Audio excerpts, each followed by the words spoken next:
우리들 스스로 이민자들이라고 부릅니다. 이민자들에게는 이런 독특한 경험이 공통적으로 있는 것 같습니다. 물론 다는 아니겠지만 꿈 때문에 어느 순간 내 마음에 있던 특별한 비전 때문에 어드벤처, 모험을 감행했던 삶의 나이테가 우리 각자의 삶에는 담겨 있습니다. 물론 척박한 이민자의 삶에 살다 보니까 오늘 내 삶에 안주해버리고 그 꿈을 이제는 잃어버릴 수밖에 없는 상황에 놓여 있을 수도 있겠지만 언젠가 어느 날이었던가 우리 각자의 삶에는 아주 익숙했던 조국, 또 아주 편안했던 조국을 단박에 떠나서 이 머나먼 나라로 이민을 올 정도로 우리 마음속에 설레게 했던 꿈이 있던 시절이 우리 이민자들에게는 있습니다. 저도 한 15년 전에 영국으로 처음 떠날 때를 기억해 보면 참 많은 것을 버렸던 것 같습니다. 아주 심플할 수밖에 없었습니다. 이 보따리 다 들고 갈 수 없었기 때문에 그렇게 소중하게 여겼던 책도 몇 권만 손에 쥐고 또 그렇게 좋아하는 사람들과의 관계도 뒤로 하고 아주 심플하게 삶을 정돈해서 이민을 유학을 떠났습니다. 이것이 바로 꿈을 가진 사람의 모습, 꿈을 향해 정진해 가는 삶의 모습이라고 생각합니다. 그런데 어느덧 이제 여기서 움직이기가 힘들 정도로 자꾸 쌓여져 가고 고착화되어 가고 또 좋은 의미로 말하면 안정을 찾게 되는 그런 삶 속에서 나의 꿈, 또 내 사랑하는 성도들의 꿈은 과연 어디쯤 있을까? 오늘 말씀을 묵상하면서 그런 질문을 가져보았습니다. 오늘 아브라함이라고 하는 이 세계의 3대 종교의 father, 이 3대 종교의 교부로 가장 조상으로 여겨지는 이 아브라함, 그 아브라함이 역사의 첫 번째 얼굴을 내미는 그런 장면치고는 우리와 너무 흡사한 장면이 있기 때문입니다. 아브라함은 하나님의 말씀에 따라 고향도 버리고 친척도 떠나고 아버지의 집도 떠났습니다. 그래서 이민을 가는 첫 번째 찰나의 모습을 우리가 오늘 읽었습니다. 그래서 제 마음속에 이 광경을 보면서 떠오른 질문 하나를 지울 수가 없었습니다. 이 아브라함이 어떻게 움직이게 되었을까? 지리적으로 보자면 저 중동의 맨 동쪽인 메소포타미아 갈대 우르라고 하는 지역에서 하란으로 떠나 저 서쪽 끝인 지금 팔레스타인 땅까지 지금처럼 대중교통이 발달된 것도 아니고 또 가서 무엇가 있다는 정보를 취득하고 간 것도 아니고 거기 가면 분명히 내가 성공할 수 있다고 하는 그런 야망을 주는 근거가 있는 것도 아니었는데 아브라함을 움직였던 게 과연 무엇이었을까? 그 익숙하고 친숙한 자기 삶의 모든 것을 아주 단순하게 쉽게 버릴 수 있는 용기를 내게 했던 그 요인이 과연 무엇이었을까? 물론 아브라함은 하나님의 말씀 때문에 움직였습니다.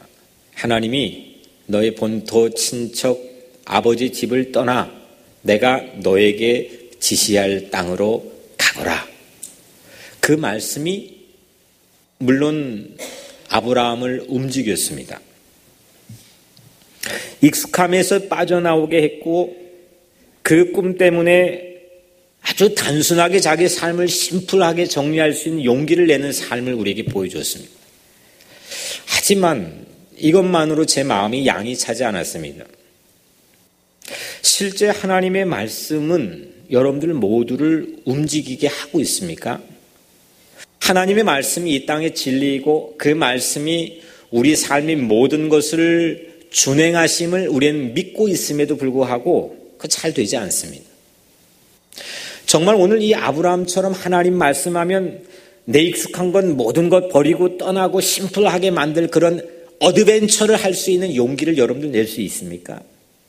물론 때로는 가끔 아니면 어쩌다가 그런 감정이 들 때도 있고 그런 일이 한번 있을 수도 있겠지만 오늘 아브라함처럼 ready, 언제든지 말씀하십시오. 내가 그거에 따르겠습니다. 이게 말처럼 쉽느냐는 겁니다. 하나님이 아닐지라도 어떤 이 권위가 막강한 대통령, 오늘같이 말씀한 잔 리우 이런 분이 말했다고 우리가 모두 아브라함처럼 따를 수 있을까요? 아무리 하나님의 기세가 세상을 움직이는 게 대세일지라도 누가 그러는데 하나님이 세상이 최고래. 하나님 말씀하시면 기적이 일어난대. 모든 사람들이 다 인정하는 대세일지라도 세상에 교회가 가득 할지라도 그 말씀 하나로 그 한마디로 아브라함처럼 우리가 쉽게 움직일 수 있을까요? 저는 오늘 이 과정을 보면서 분명히 하나님과 아브라함 사이에 퍼스널한 아주 밀접한 썸띵이 있지 않고서는 이거는 쉽게 설명할 수 없는 부분이라고 생각했습니다. 말씀 하나를 따라가지고 모든 걸 기브업하고 모든 것을 포기할 수 있는 용기를 가진다는 것은 결코 쉬운 일이 아니기 때문입니다. 그걸 쉬운 일처럼 생각하는 우리의 신앙의 일상이 도리어 우리를 박제화된 신앙으로 인도하고 있을지도 모르겠습니다. 오늘 말씀의 첫 부분에 여호와께서 아브라함에게 이르시되 이 세 구절이 있습니다. 하나님이 아브라함에게 말한 겁니다. 그랬더니 이 말을 했더니 아브라함이 그 말을 따라서 떠났습니다. 그런데 이 하나님이 아브라함에게 말씀한 그 이면, 오늘 말씀 안에는 보이지 않지만 그 이면에는 보이지 않는 컨택이 분명히 있었을 겁니다. 그리고 그 컨택 안에 담겨있는 아브라함의 필링은 하나님에게 내가 특별한 사랑을 받고 있구나. 하나님이 나를 끔찍하게 생각하시고 나를 케어하시고 돌보시구나. 하나님은 나의 삶에 깊숙이 들어오셔서 나보다도 나를 더 잘 알고 나보다 나를 더 사랑하시는 분이구나. 이 하나님이 나를 사랑해 주신다는 신뢰와 확신이 없고서는 저는 아브라함 할아버지더라도 그 말씀 한마디에 아브라함이 움직일 수 없었을 거라고 생각합니다. 우리는 너무 기계적으로 하나님 말씀했으니까 따랐지라고 생각하지만 여러분들 이민은 어떻게 오셨습니까? 뭔가 그 안엔 스토리가 각각의 다양한 스토리가 담겨있지 않습니까? 여러분들의 마음을 설레게 하고 여러분들이 그 모험을 감행할 수 있게 용기를 내게 만들었던 무언가 요인이 있지 않습니까? 내가 그거를 히스토리로 내 삶에 기록하진 않지만 보이지 않는 무언가의 삶의 컨택이 분명히 있었을 겁니다. 하나님과 아브라함 사이에도 전 분명히 그런 사건이 있었을 거라고 생각합니다. 하나님께서 나를 정말 각별하게 돌보시는 분이지 어찌 갈대 우루 이방 땅에까지 살고 있는 나에게 눈길을 놓치지 않으시고 하나님은 그렇게 나를 주목하시는지 몰라. 이 하나님의 사랑에 대한 아주 강권적인 신뢰가 그 말 한마디면 내가 뭐든지 할 수 있지. 그분이 말씀하시면 내가 뭘 못하겠어. 이런 용기를 저는 만들어냈다고 확신합니다. 어차피 꿈은 불확실한 미래입니다. 아무리 그 사람이 계산이 빠르고 아무리 세상에 박학다식할지라도 자기 가지고 있는 충분한 전문가적인 식견을 가지고 미래를 내다보는 그런 예언자적인 식견을 가진 미래학자일지라도 어차피 모든 사람에게 꿈은 불확실한 미래입니다. 확률이 100%가 되지 못합니다. 하지만 그게 단 100%이기는커녕 1%일지라도 꿈을 향해 움직이게 만드는 힘은 오늘 아브라함처럼 사랑입니다. 하나님이 누군가가 나를 사랑하고 있다고 하는 그 신뢰와 확신 없이는 사람은 움직여지지 않기 때문입니다.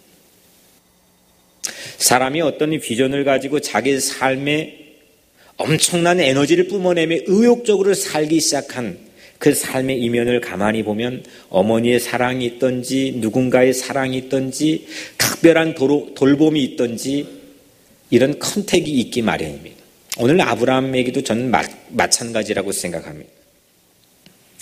내가 하나님의 변함없는 그 신실한 돌봄과 사랑을 받고 있다는 신뢰. 이 세상에 얼마나 사람이 많습니까? 저는 하나님의 하나님 되심, 하나님의 가장 하나님 되심의 큰 능력은 바로 그거라고 생각합니다. 이 온 땅에 얼마나 사람이 몇십억의 인구가 있는데 그 몇십억의 인구 중에서 내 이름 기억해 주시고 나를 주목해 주시고 나를 돌봐주시고 나를 사랑해 주신다는 그런 신앙의 교리와 신뢰를 가지고 사는 사람들이 크리스찬들이지 않습니까? 만약 정말 그 사랑에 대한 신뢰가 여러분들이 마음 깊숙이 워킹을 한다면 전 여러분들이 어마어마하게 용기 있는 사람이 될 줄로 믿습니다.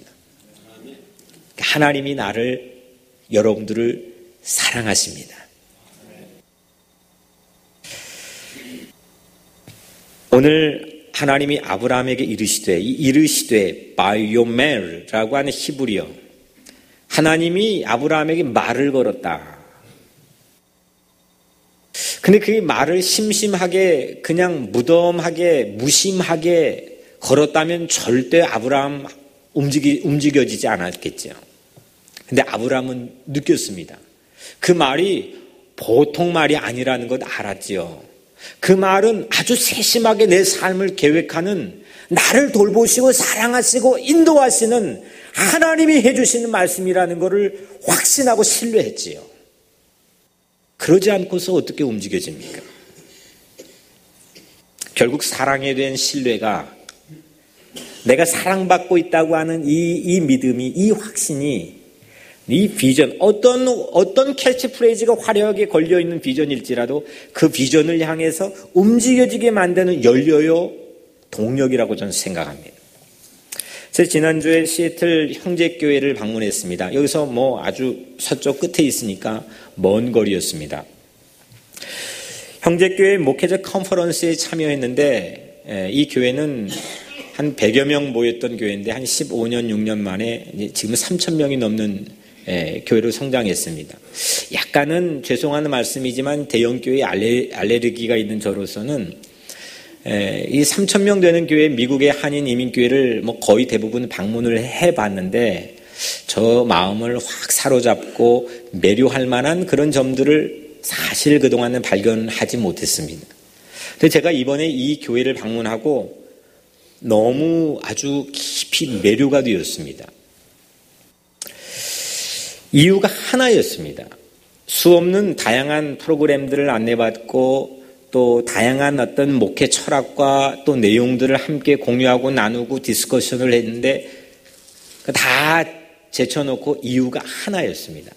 제 마음을 확 끌어갔던 이유 하나는 만난 성도님들마다 또 만난 장로님들이나 만난 모든 섬기는 자들마다 한결같이 이런 모습을 보여줬고 이런 고백을 하는 것 같이 제 눈에 보여졌습니다. 뭐냐면 저 목사님이 하면 내가 무엇이든 할 수 있어. 저 목사님이 하면 내가 어디든지 갈 수 있어. 왜냐하면 처 목사님은 예수님처럼 하나님의 뜻을 가지고 살고 있다는 신뢰. 처 목사님이 하면 내가 무슨 짓이라도 내가 할 수 있어. 이런 느낌을 이걸 이게 강의를 통해 들었던 것도 아니고 어떤 팜플렛을 통해서 내 본 것도 아니지만 이 교회의 가장 든든하게 떠받치는 이 기둥이 바로 이거구나. 또 반면에 목사님 몇 번이나 자신 있게 말하는 걸 들었습니다. 뭐라고 말했느냐면 내가 우리 성도를 사랑하는 것을 우리 성도들이 다 안다는 겁니다. 아니 3,000명이 넘으니까 뭐 이름을 알겠습니까? 신방을 다 가겠습니까? 악수를 다 할 수 있습니까? 불가능합니다. 그런데 목사의 마음에 그런 자신감이 느껴졌습니다. 내가 우리 성도 아무개 누구 어떤 권사 어떤 장로 모든 성도들이 내가 사랑하고 있다고 하는 사실을 알고 있다는 겁니다. 이 신뢰, 성도들은 내가 사랑받고 있다. 그리고 목사는 내가 그들을 사랑하고 있다는 이 신뢰 프로세스가 형제교회, 시애틀 형제교회를 비전을 향해 한마음 되어 나가게 하는 가장 큰 동력이라고 생각했습니다. 결국은 사랑이었습니다. 저는 하나님 앞에 지난주 이 모습을 보면서 사실 이 마음 깊숙이 회개할 기회를 얻었습니다. 정말 제가 가장 사실 소중하게 생각하는 목양의 부분이기도 하고 어찌 보면 제가 잘할 수 있는 부분이라고 생각했던 제 삶의 마음의 초심인 이 사랑. 제가 정말 오늘날 성도 한 사람 한 사람을 사랑하면서 목양하고 있을까? 사실 부끄러운 얘기지만 하나님 앞에 성도 앞에 미안한 마음이 들었습니다. 교회는 점차적으로 시스템을 갖춰가고 정말 그 교회 못지않게 온 성도들이 함께 한 마음으로 따라주지만 그 성숙한 성도들의 사랑에 비해 정말 제가 그 초심의 마음을 가지고 성도들 한 사람 한 사람을 예수님 마음으로 사랑하고 있는 걸까? 비전을 향해 앞으로 가지 못하게 만든 슬럼프는 사실 한 몇 개월 동안 제 어떤 영적인 답답함이나 슬럼프가 있었던 듯합니다. 근데 그 슬럼프라고 하는 건 결국 사랑의 빈곤에서 찾아오는 거구나. 이건 비단 교회뿐만 아니라 여러분들의 가정도 마찬가지고 여러분들 각자 인생의 삶도 마찬가지라고 생각합니다. 내가 사랑받고 있다는 이 놀라운 사실을 망각하는 사랑의 빈곤, 또 내가 그 하나님의 또 이웃들의 많은 사랑을 받고 있는데 그 사랑을 흘려보내서 내 주변에 있는 한 사람 한 사람 내 몸처럼 사랑하란 주님의 말씀을 수행하지 못하는 사랑의 빈곤. 결국 우리 각자의 모든 삶의 문제는 이 사랑의 빈곤에서 비롯되는 것 아닐까요? 여러 가지 환경에 대한 핑계도 있고 구실을 찾을 수 있는 여러 가지 용이한 삶의 변명도 있겠지만 오늘날 크게는 국가적으로 작게는 교회 공동체와 가정과 우리 각자의 삶 안에서도 저는 이 땅의 모든 삶의 문제는 결국 이 사랑의 빈곤에서 비롯된다고 생각합니다. 하나님은 오늘 여러분들을 진짜로 사랑하십니다. 하나님은 어느 정도까지 여러분들을 기억하고 사랑하시냐면 여러분들이 혼자의 삶으로 이곳까지 온다는 게 마치 기적이고 요행이고 운처럼 생각이 될 정도로 세심하게 여러분들의 삶을 디자인하며 구석구석 들어가서 자기 가장 소중한 독생자 예수 그리스도를 여러분들을 위해 아낌없이 내어주기까지 여러분들을 사랑하십니다. 내 마음의 서운함, 사랑받고 있는데도, 사랑의 빛을 아주 많이 받고 있는데도 우리 마음에 슬럼프가 오면 이 사랑에 대한 신뢰와 확신이 온데간데 없어지고 서운해지고 원망이 있어지고 불평이 있어지는 거 아니겠습니까? 그 힘으로 우리가 무슨 동력을 가지고 아무리 그럴싸한 캐치프레이즈가 걸려있는 비전이라 할지라도 무슨 일을 할 수 있겠습니까? 별 볼 일 없는 갈릴리 어부들과 세리들과 주목받지 못하는 가난한 그런 잡족 같은 그런 사람들이 예수님의 터치와 컨택과 사랑 돌봄을 통해서 그들이 거듭나 새로운 삶을 살았을 때 그들은 위대한 일을 할 수 있게 된 겁니다. 아주 심플하고 단순한 얘기 같지만 결국 이것이 여러분들의 삶을 움직이는 겁니다. 하나님은 여러분들을 정말로 사랑해 주십니다. 어제 우리 노회는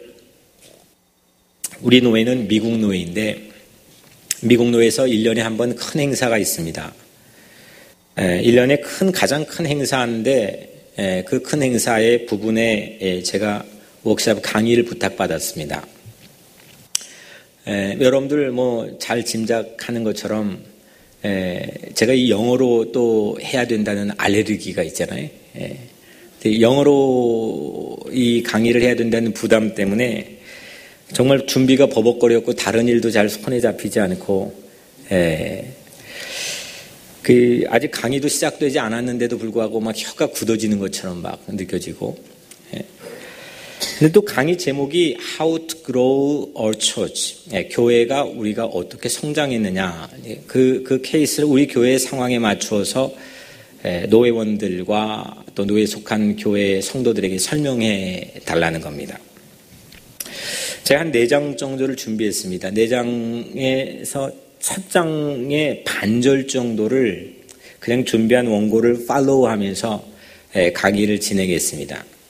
저 조그만한 에시안 패스터가 와서 문 얘기를 하나 하고 사람들이 아주 저를 주목하고 있는 그 눈길이 저를 잡아먹으려고 하는 것처럼 그래서 반절 정도 읽다가 에라 모르겠다 하고 그냥 그 원고를 사람들 보는 데서 이렇게 밀쳐버렸습니다. 이렇게 못 해먹겠다고. 그리고 잠깐 기도했습니다. 하나님, 제 힘으로 이게 쉽지 않은데 저에게 하나님 도와주세요. 그리고 1시간 반 동안 워크숍을 진행하는데 제가 한국말이 아니라 영어로 1시간 반을 진행하는데 이 말을 하려고 하는 게 아니라 이 강의가 끝날 무렵에 기적 같은 일들이 막 일어났습니다. 제가 아는 노회장을 했던 흑인 여성의 장로님입니다. 그분이 갑자기 눈물을 흘리고 우는 겁니다. 저도 워크숍에 그 노회에서 하는 행사 배우로 많이 찾아가봤지만 그런 장면을 한 번도 뉴욕 시노에서 본 적이 없습니다. 눈물을 흘리는 겁니다. 또 한 분은 저보고 하여튼 베스트 오브 베스트. 정말 최고의 강의였다는 겁니다. 끝나고 오니까 막 이메일이 제게 도착했습니다. 사진을 찍자고 했습니다. 제가 이거를 물론 좀 자랑하고 싶은 마음도 있지만 꼭 자랑하려고 하는 건 아니고 제가 한 가지 사실을 여러분들에게 같이 나누기 위해서입니다. 그 강의 내용은 울 내용이 아닙니다. 교회 성장에 대한 내용이었습니다. 근데 저는 그 교회 성장을 한 2 파라그래프를 이렇게 팔로우하면서 준비한 걸 읽다가 그걸 집어치우고 제가 줄곧 얘기한 게 한 가지였습니다. 예수님의 사랑이었습니다. 과연 장로님들, 목사님들, 오늘 이 자리에 참여한 여러분들은 정말 예수님처럼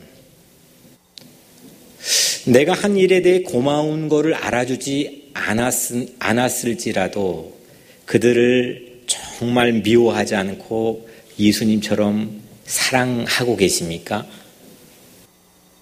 여러분들은 이 교회를 어떻게 보십니까? 정말 여러분들이 섬기는 당회원들과 여러분들이 함께 나눈 교우들과 정말 예수님이 우리에게 주셨던 사랑을 온전하게 펼치고 계십니까? 제가 평상시에 생각하고 고백했던 그 예수님의 사랑, 그 예수님은 저에게 따져 묻지도 않았습니다. 내 예수님에게 Thank you so much라고 연발하지 않았는데도 불구하고 또 포기하지 않고 저를 사랑해 주었습니다. 저에게 어떤 대가나 저에게 그 다음에 제 어떤 특별한 헌신을 기대하지 않으면서도 저를 사랑해 줬습니다. 제가 업앤다운을 하면서 예수님을 아주 아리까리하게 혼동스럽게 만들고 슬럼프의 깊은 연약함 가운데 있을 때도 예수님은 저를 사랑해 줬습니다. 그런 사랑을 당신들은 하고 있습니까? 잘난 척하는 알량한 지식을 가지고 여러분들은 말을 하고 토의를 하지만 여러분들이 말 안에 있는 깊은 에센스, 본질은 무엇입니까? 사랑하고 있습니까? 이 말에 저들이 눈물을 흘렸습니다. 그러면서 그걸 통해 하나 배웠습니다. 아, 인종도 별 볼 일 없는 거구나. 인종을 뛰어넘어 결국 사람을 움직일 수 있는 것, 사람을 변화시키게 만들 수 있는 것은 사랑인 거구나. 서툰 영어로 할지라도 사람 마음을 흔들어 놓을 수 있는 것, 사람을 새로운 자리로 무빙시켜 놓을 수 있는 것은 결국 진실한 참 사랑인 거구나. 결국 우리 각자의 삶도 마찬가지로 내 익숙한 아주 이 보링한 내 삶의 이민자 일상에서 벗어나 다시 설레는 꿈을 가지고 한 발자국 한 발자국 용기 있는 삶을 내딛고 싶어하는 게 여러분들의 마음에 담겨있는 한 가닥 희망이고 바람일진데, 그렇게 내 삶을 움직일 수 있는 유일한 한 가지 희망은 바로 하나님의 사랑입니다. 나를 사랑해 주시고 계시다는 이 놀라운 하나님의 사랑이 오늘 여러분들을 새롭게, 오늘 아브라함처럼 용기 있게 설레는 꿈을 향해서 정진할 수 있는 그런 모습으로 변화시켜 주실 줄로 믿습니다. 이 아브라함을 향한 하나님의 꿈, 오늘 말씀의 제목이 하나님의 꿈은 교회입니다 인데, 여튼 이 아브라함을 향해서 가지고 있는 하나님의 꿈, 오늘 1절에 넌 본토 친척 아비집을 떠나 내가 내게 지시할 땅으로 가라. 그건 꿈이 아니라 꿈을 향해 명령하는 겁니다. 너 떠나라. 가라. Go. 꿈의 내용은, 하나님의 꿈의, 아브라함을 향해 가진 꿈의 내용은 2절에 있는 너는 복이 될지라입니다. To be a blessing. 네가 blessing이 되라. 복이 되라. 그 말을 듣고 막 설레는, 가슴이 콩닥콩닥거리는 그런 마음을 가지고 아브라함이 한 번도 가보지 못했던 미지의 세계로 발을 내딛는 용기를 가진 겁니다. 복이 되라. 이게 하나님의 꿈입니다. 오늘 여러분들 모두도 복이 되기를 주의 이름으로 축복합니다. 그런데 그 복이 어떤 복이냐? 저는 이 세상 삶을 살면서 몇 가지 이름을 가지고 삽니다. 조원태라는 이름도 있지만 저는 우선 목사입니다. 목사이고 또 아버지이고 아들이고 또 남편이고 또 국민이고 또 크리스찬입니다. 이런 이름들을 가지고 사는데 여기에는 카운트 파트너가 있습니다. 제가 목사이면 이 상대는 여러분들 교인 또 교회입니다. 제가 아들이면 어머니가 있습니다. 제가 아버지면 자녀가 있습니다. 제가 국민이면 나라가 있고 제가 크리스찬이면 하나님이 있습니다. 근데 여러분들에게 몇 가지 질문을 좀 해보겠습니다. 제가 목사인데 목사가 교회의 덕을 보고 싶을까요? 아닐까요? 네? 보고 싶어요. 네. 너무 저를 낮게 보시네요. 사실 솔직히 저도 여러분 덕을 보고 싶습니다. 교회 덕 보고 싶고 여러분 덕 보고 싶은 마음이 솔직히 많이 있습니다. 남편과 아내가 있는데 남편과 아내 사이에 손익 계산이 있을까요? 없을까요? 이거 결혼하면 며칠 없는 거지. 지나면 누구보다도 강렬하게 손익 계산을 따지는 게 또 이 관계라고 생각합니다. 만족과 욕심을 위해 서로를 교묘하게 보이지 않게 또 이용하려고 하는 그런 욕심들이 우리 마음에 있는 것 같습니다. 이런 이익이 남편과 아내 사이에 충돌할 때마다 아주 험악해지고 위험한 상황이 연출이 되고 급기야 요즘에는 사랑이 점점 식어져서 서로 보험을 든다는 얘기까지 심심치 않게 들려옵니다. 부모와 자녀 관계를 한번 볼까요? 부모와 자녀 관계. 자녀가 서운해하게 하면 참 부모도 상처를 받습니다. 참 이게 말이 짝사랑이지 깊은 상처를 받을 때가 참 많이 있습니다. 그래서 부모들이 무슨 말을 하느냐? 야, 키워놔봤자 다 소용없다 얘기합니다. 키워놔봤자 다 소용없다. 이게 다 키워놓으면서 다 줬거든요. 다 주었으면서도 이것도 얼마나 욕심 있는 말입니까? 키워놔봤자 소용없다. 모두들 이런 광경을 보면서 이게 참 우리 각자의 삶에 이 깊이 관찰해 보면 모두들 은근히 목사는 교회 덕 보려고 하고 남편은 아내 덕 보려고 하고 부모는 자식 덕 보려고 하고 아들은 아버지 덕, 국민은 나라 덕, 또 크리스찬은 하나님 덕만 보려고 합니다. 이걸 변형된 이 블레싱을 기복이라고 부르기도 합니다. 내가 심지어는 하나님 덕만 보려고 합니다. 근데 이 아브라함의 복은 이걸 좀 뒤집어 보자는 겁니다. 오늘 하나님이 아브라함에게 어떤 비전을, 꿈을 주셨냐? 내가 너로 큰 민족을 이루고 내게 복을 주어 네 이름을 창대하게 하리니 너는 복이 될지라. 공동번역 성경을 보니까 아주 클리어합니다. 나는 너를 큰 민족이 되게 하리라. 너에게 복을 주어 내 이름을 떨치게 하리라. 내 이름은 남에게 복을 끼쳐주는 이름이 될 것이다. 와! 조원태라고 하는 이름이 복을 받는데, 이 이름이 복을 받는데 나 때문에 남에게 복을 끼쳐주는 이름이 된다는 겁니다. 내가 남 때문에 덕을 보고 수지 맞는 것 때문에 내 첫사람 결혼해야지라고 이게 아니라 내가 첫사람 나 때문에 수지 맞게 하자는 작정을 가지고 첫사람은 결혼을 하는 겁니다. 내가 나라 덕 보고 내가 나라 덕 봐서 내 잘 살고 잘 되자는 게 아니라 나 때문에 나라가 잘 되고 수지 맞게 만들기 위해서 국민으로 살아가는 겁니다. 이게 얼마나 근사합니까? 우린 보통 내 졸업한 학교 때문에 늘 그 졸업한 학교에 대한 그 덕을 보고 살려고 합니다. 그래서 좋은 학교를 들어가려고 합니다. 하지만 이 모티베이션이, 이게 크리스찬의 이 복에 대한 동기부여가 다릅니다.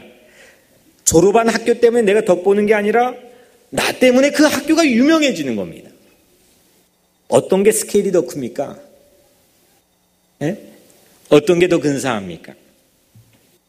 오늘 땅의 모든 족속이 너로 말미암아 복을 얻을 것이라. 공동번역 성서는 더 맛을 잘 살려냈습니다. 이거 꼭 가운으로, 이렇게 가문에 가운으로 붙여놔도 될 것 같아요. 표구를 잘 해가지고. 공동번역 성서에 뭐라고 나와요? 세상 사람들이 내 덕을 입을 것이다. 멋있죠? 성가대가 수준이 높네. 한번 따라해 볼까요? 세상 사람들이 네 덕을 입을 것이다. 야, 성경에 이런 기가 막힌 멋진 표현이 있네요. 이런 비전과 꿈을 가지고 사는 사람은 세상의 꿈을 가지고 산 사람과 뭔가 결이 다릅니다. 그런 사람들과 뭔가 컬러가 다릅니다. 이것이 바로 아브라함 가문의 가운이 되었다고 생각합니다. 아브라함은 세상 덕 보고 사는 것이 아니라 세상이 아브라함 덕 보고 인류가 아브라함 덕 보고 이웃이 아브라함 덕보고 사는 그 가운데 믿음 비전을 가지고 살았기 때문에 오늘날 종교마다 자기 파더래요. 이것이 바로 하나님이 아브라함을 향해 품고 있었던 하나님의 꿈입니다. 오늘 이 하나님의 놀라운 꿈이 아브라함에게처럼 오늘 여러분들에게도 임하게 되기를 주의 이름으로 축복합니다. 아멘. 하나님의 꿈은 뭐냐? 아브라함이 세상에 내 덕 보려면 어떻게 해야 되겠어요? 내가 그 이웃 사랑해야 돼요. 내가 그 가족 사랑해야 되고, 내가 그 교인 사랑해야 되고, 그 교회를 사랑해야 그 교회가 내 덕 보고 사는 겁니다. 목사가 교회인 덕 보는 게 아니라 교인이 목사 덕 보게 하려면 내가 교인들 한 사람 한 사람을 정말 내 몸처럼 사랑해야 됩니다. 결국은 그 하나님이 날 사랑했다고 하는 그런 신뢰와 확신 때문에 꿈을 향해 움직였다고 한다면 그 꿈의 내용은 뭐냐? 그 하나님이 나를 사랑하신 것처럼 내가 내 주변에 있는 이웃들, 내가 속한 공동체와 내가 속한 나라와 이 인류를 사랑하며 살자는 겁니다. 이게 하나님이 아브라함 안에 품어주셨던 가슴 설레는 비전이고 꿈이었습니다. 오늘 여러분들의 꿈은 뭡니까? 뭐가 되고 뭘 모으고 어디에 가 있고 대부분이 이게 꿈으로 멈춰져 있습니다. 물론 그것도 중요한 우리 삶의 목표이지만 목표는 목적과 다릅니다. 목적은 우리 삶의 꿈이고 비전이어야 됩니다. 사랑해서 이웃이 아브라함 때문에 덕을 보는 것, 아브라함 때문에 세상이 구원을 받고 영원히 살아나고 인류가 살아나는 것, 사랑하는 성도 여러분, 우리도 하나님의 꿈을 꿉시다. 나 때문에 부모가 유명해지고, 나 때문에 교회가 부흥하고, 나 때문에 민족이 덕을 보고, 나 때문에 세상이 구원받고, 나 때문에 한 영혼이 구원을 받는 그런 세상의 멋진 꿈을 가지고, 하나님의 꿈을 가지고 살기를 주의 이름으로 축복합니다. 제가 마지막으로 시애틀 형제교회 그냥 광고판에 붙어 있는 건데 아주 인상 깊은 문구를 봤습니다. 그 문구가 이랬습니다. 교회만 다니지 말고 교회가 되라. Be a church. 교회가 되라. 이 말 의미를 가만히 생각해 봤습니다. 이 말의 의미는 이겁니다. 우리가 교회라고 하는 메시지입니다. 교회는 건물이 아니라 내가 교회라는 메시지입니다. 그래서 교회만 다니지 말고 여러분들이 세상에 나가 서 있는 교회로 교회가 되어 나가십시오. 하나님 사랑을 내가 받은 교회, 하나님 사랑을 받은 내 교회가 오늘 이 말씀을 듣고 우리도 세상을 향해 내 모든 익숙한 것에 떨쳐 일어나 하나님이 주신 꿈을 향해 용기를 가지고 나갈 수 있는 그런 파송된 하나님의 교회가 여러분들이라고 한다면 여러분들 분명 행복한 사람이 될 줄로 믿습니다.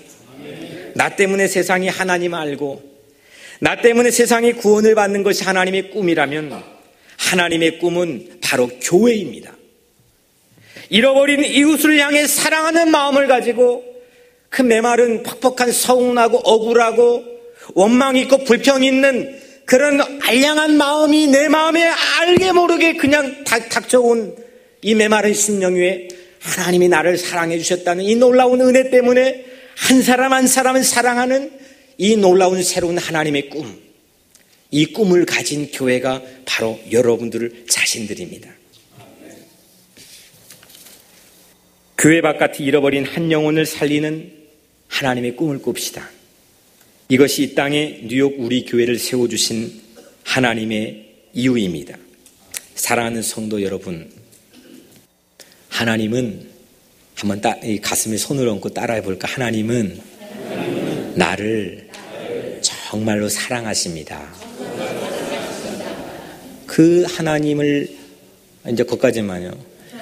그 하나님을 내가 눈으로 보지도 않고 만난 적도 없고 컨택 포인트가 매우 빈곤하고 빈약하기 때문에 정말 사랑할까? 그냥 가끔 일주일에 한 번, 어떤 경우는 1년에 한두 번, 좀 사랑하나 보다. 근데 진짜 나에게 관심 갖고 있을까? 이 빈약한 사랑에 대한 신뢰 때문에 우리는 아무것도 하고 있지 못합니다. 근데 보이지 않는 하나님의 영이 오늘 예배 가운데서 이 말씀을 통해 여러분들 정말 사랑하고 있다고 하는 그런 메시지를 여러분들이 전하기를 원하십니다. 하나님은 여러분들이 가장 연약한 곳까지도, 여러분들이 뻥뻥 구멍 뚫려 있는 상처와 여러분들의 삶의 틈새까지도 다 알고 계시며 부둥켜 안고 여러분들 사랑하고 계십니다. 그 하나님의 사랑에 대한 신뢰가 오늘 그 하나님의 꿈, 원대한 하나님의 꿈을 내 마음에 품고 설레는 마음으로 내 세상의 삶을 향해 나갈 수 있는 용기를 갖게 한다는 겁니다. 세상 사람들이 네 덕을 입을 것이다. 이것이 여러분들의 꿈이 되기를 축복합니다. 아멘. 이제 교회만 되지 말고, 교회만 다니지 말고 우리 자신이 교회가 되어 가정과 세상으로 나갑시다. 우리 가족을 사랑하고 세상 내 이웃을 사랑하고 세상 사랑할 수 없는 사람, 그런 사람까지도 내 마음에 품고 사랑하는 하나님의 꿈을 품고 세상에 나가 한 영혼 한 사람 사랑하여 행복한, 정말 복이 충만한 그런 인생이 여러분들이 되시기를 주의 이름으로 간절히 축복합니다. 아멘. 이 시간에 우리 잠깐 우리 좀 기도하기를 원합니다. 우리 다 함께 좀 자리에 일어날까요? 우리 잠깐만 합심해 기도하기를 원하는데요. 하나님과 나 사이 대면하는 시간을 우리 잠깐 한 1, 2분 정도 가졌으면 좋겠습니다. 정말 하나님, 이 시간 우리 하나님, 주님께서 저희 미래를 명령해 주십시오. 순종의 방해가 되는 모든 것을 저에게서 떼어내어 주십시오. 하나님의 사랑을 의심하고 불신하고 무심하고 냉담했던 내 마음에 하나님의 사랑을 가득가득 채워주시옵소서. 주님의 그 사랑의 말씀이 내 삶의 비전이 되고 꿈이 되어 현실에 안주했던 안일한 내 삶에서 다시 박동하는 그 하나님의 나라에 대한 꿈을 가지고 살게 우리를 인도해 주세요. 그리고 그런 교회가 되게 해주세요. 이 시간 우리 소리를 내어서 또 여러분들 조용하게도 이 시간 우리 하나님께 각자 우리 간절하게 하나님 내게 꿈을 주시고 하나님의 꿈을 깨닫게 해주세요. 우리 기도하겠습니다.